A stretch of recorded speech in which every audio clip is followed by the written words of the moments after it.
Hello and welcome guys to Pulkit Tolia channel. और आपका last week है कैट एग्जाम का, तो आई होप आप सब प्रैक्टिस कर रहे होंगे, आप सब एक स्ट्रैटेजी बना रहे होंगे, तभी आप ये वीडियो देख रहे हो।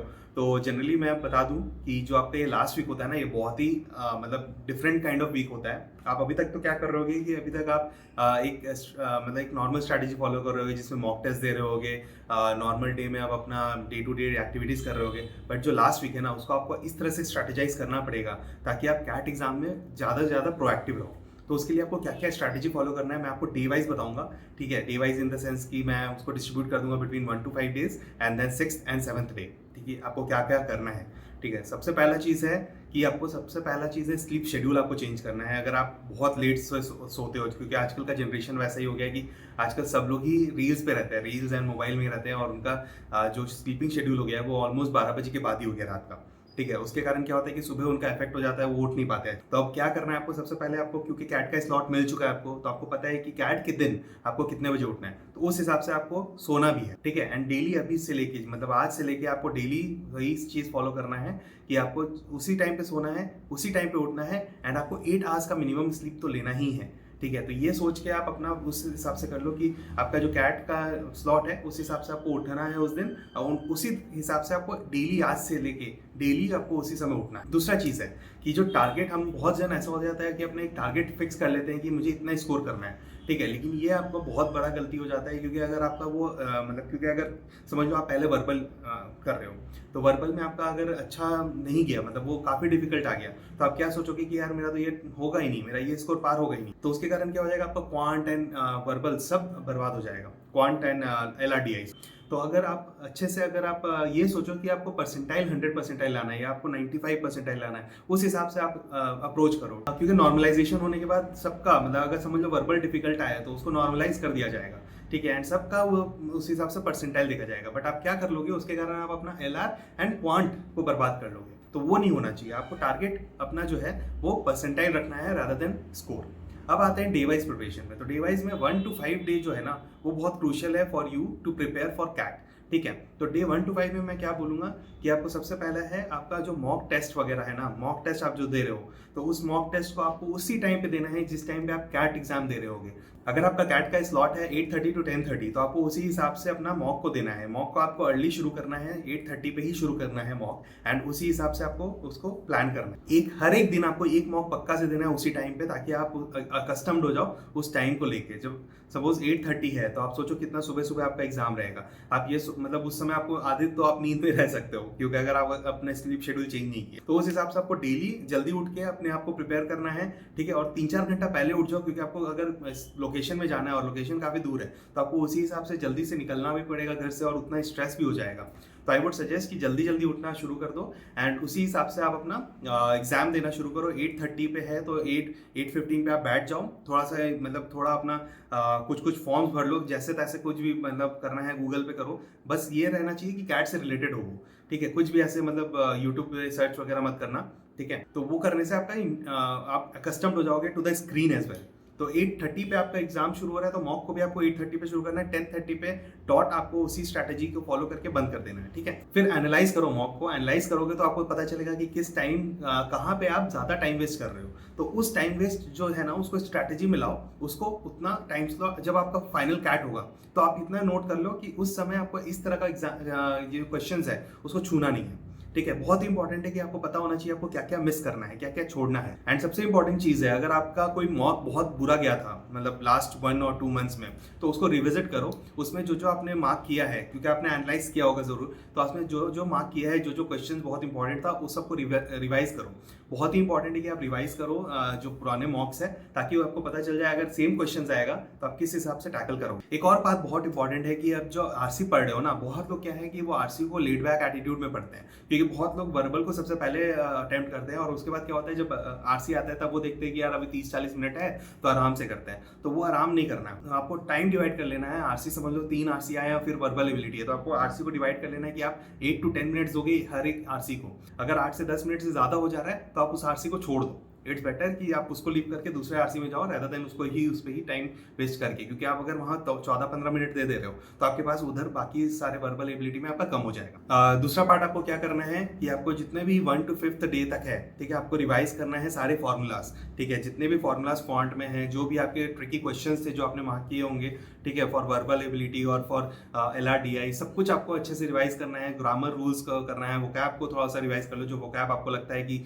बहुत ही अभी यूज में है, ठीक है, वो सब आप रिवाइज करो। बहुत ही इंपॉर्टेंट है कि आप रिवीजन अच्छे से करो, क्योंकि मतलब ये रिवीजन ही आपको लास्ट डे में काम आएगा। और एक और इम्पॉर्टेंट पार्ट क्या है कि जो क्वेश्चंस बार बार रिपीट हुए हैं लास्ट 5-6 साल में, ठीक है, उसको वापस से अच्छे से रिवाइज करो, क्योंकि आपको पता चल गया होगा कि कौन से क्वेश्चंस आए हैं बार बार। हाई यील्डिंग क्वेश्चंस है, हाई फ्रीक्वेंसी क्वेश्चंस है जो आते ही जा रहे हैं, ठीक है, उसको रिवाइज करो, उसको अच्छे से सॉल्व करो। अगर नहीं किया है अभी तक आपने तो उसको कर लो, क्योंकि वो ही आपको फिर से आ सकते हैं क्वेश्चन और आपको पक्का शॉर्ट आंसर देंगे, उसमें शॉर्ट स्कोर आएगा उसमें। अब अगेन कमिंग टू स्ट्रैटेजी, आपको स्ट्रैटेजी क्या करना है, जैसे मैंने बोला कि स्ट्रैटेजी आपको पूरा डिवाइड कर लेना है कि आपको कैसे कैसे आपको करना है, ठीक है। वर्बल एबिलिटी का आरसी वाला जो मैंने सेक्शन बताया, ठीक है, उसी हिसाब से आपको रिफाइनमेंट करना है। जैसे आप अपने मॉक दे दिया तो आपको पता चल गया कि आपका कहाँ कहाँ अभी वीकनेस अभी भी है, ठीक है, उस सबको हटा दो। आपको फाइनल डे में आप मत करना वो क्वेश्चंस अटेम्प्ट, तो वो बहुत ही इंपॉर्टेंट पार्ट है आपका मॉक टेस्ट। आप कैसे वो रिफाइन करोगे स्ट्रैटेजी।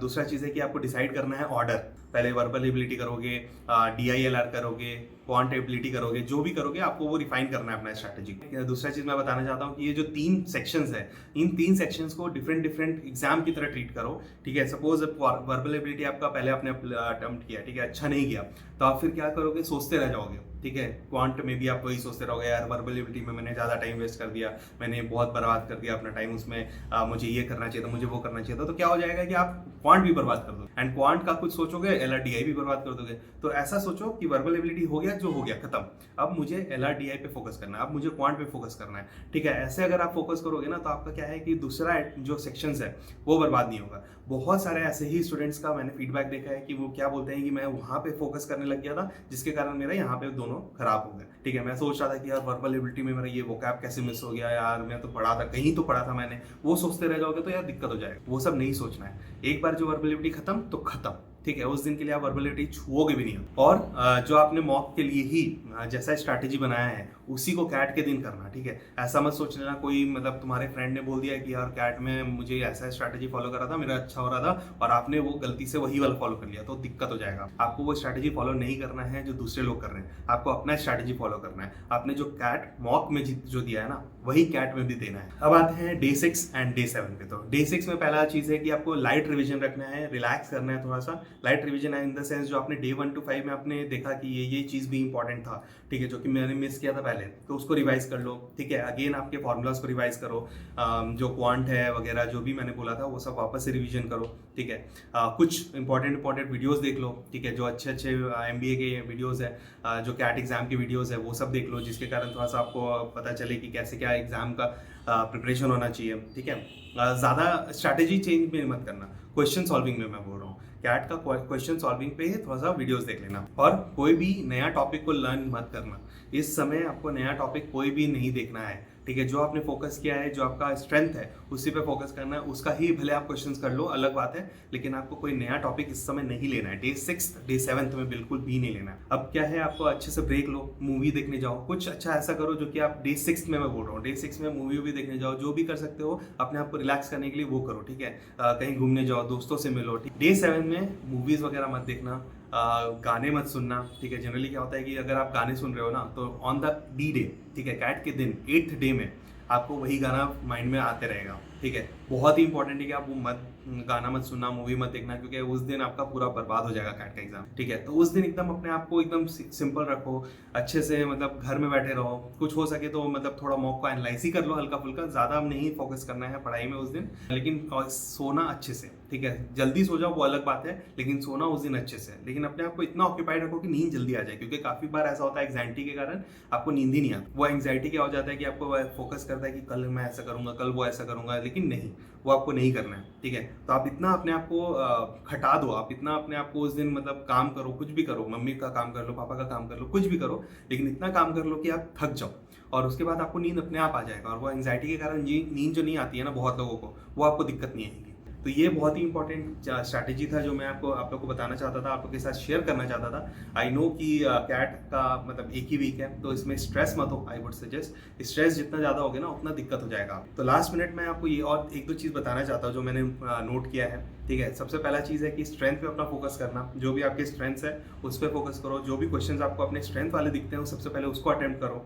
दूसरा चीज़ है कि अपना डाइट को मेंटेन करो। और क्योंकि कैट के उस समय क्या है कि बहुत लोग खा के नहीं जाते या फिर बहुत लोग ज़्यादा खा लेते हैं, वो ओवर ईटिंग वगैरह कुछ मत करना। ठीक है, नॉर्मल डाइट फॉलो करके जाओ। ठीक है, स्टे हेल्दी, अपने आप को वेल रेस्टेड रखो, अपने आप को मतलब नींद स्लीप पूरा अच्छे से दो। जितना हो सकता है 8 आवर्स का स्लीप ले सकते हो 8 आवर्स का लो। एंड हेल्दी रूटीन फॉलो कर लो। लेट नाइट स्टडी मत करो, लेट नाइट मूवीज़ मत देख लो, लेट नाइट रील्स मत देखो, तो वो सब अवॉइड करो।